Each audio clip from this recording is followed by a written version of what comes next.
Don't do that. Whatever you do, do not ring him and do not text him. No. Look, I'll tell you what to do. Come round here. I'll give you something to eat. You'll feel a lot better. Okay, come now. I think you may have got the picture there. Sobbing girlfriend on the phone. And a small bit of tea and sympathy is required. But I think an express batch of chocolate chip cookies will administer all the comfort that's required. Better go out and get the supplies before she comes round.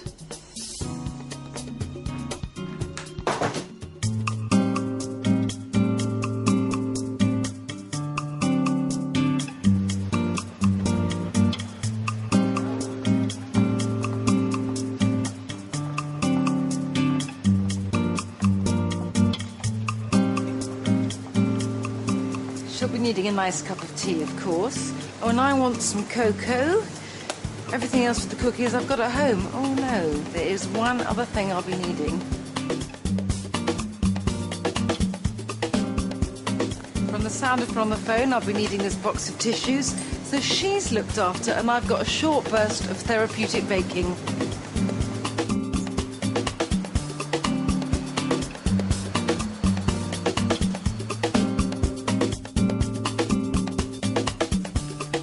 I am aware that you can buy perfectly decent, sometimes even good, chocolate biscuits or chocolate cookies from shops. But until you've had these totally chocolate chip cookies, you don't know what one can be like. I have to say, they can make strong men and women weep with gratitude.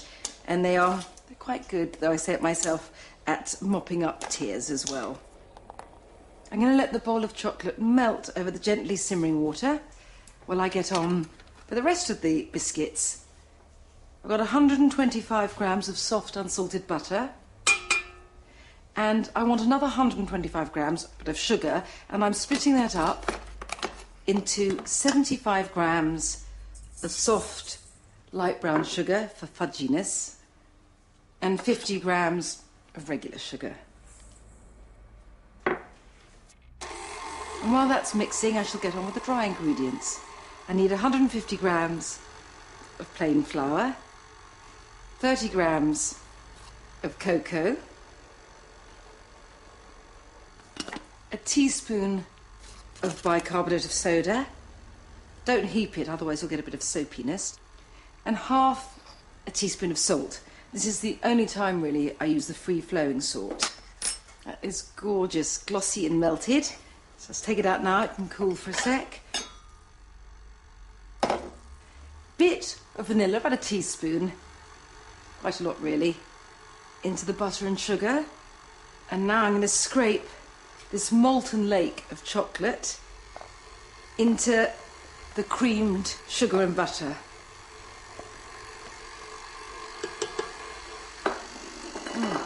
And now a sprint to the fridge. It's the only exercise you'll ever see me taking. And one cold egg. Just crack it in. Now this is quite odd for baking when normally you have everything at room temperature. I was given this recipe by someone who is a complete chocolate fiend, Eleanor Clivens, and she told me to use an ice cold egg. That's how I do it, I'm told, and these are perfect. And now I'm going to tip in the dry ingredients. Now you might think that was it, and it is really, except for 2 whole packets of chocolate chips.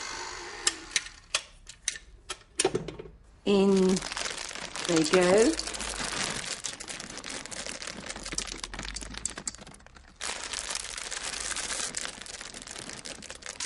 Just mix by hand, there's no need to get the heavy machinery out. I love the clattery noise that they make as you mix them into the batter. Now, I agree that to some people, using half a kilo of chocolate to make 12 biscuits may seem excessive. But I can tell you, I don't put a price on alleviating human suffering.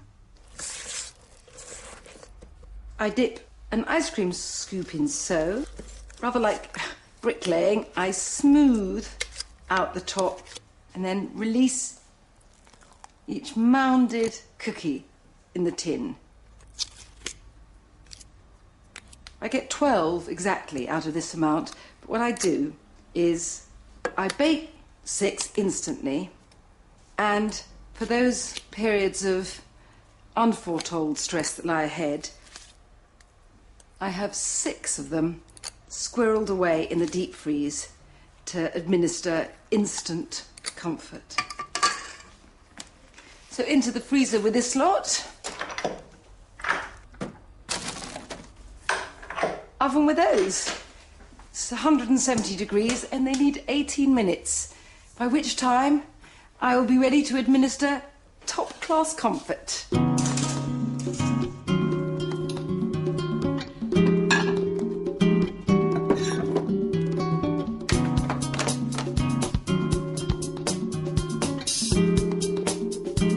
Beautiful. Not going to say anything, you know what I thought of him. Anyway, these do all the talking you need. Thank you.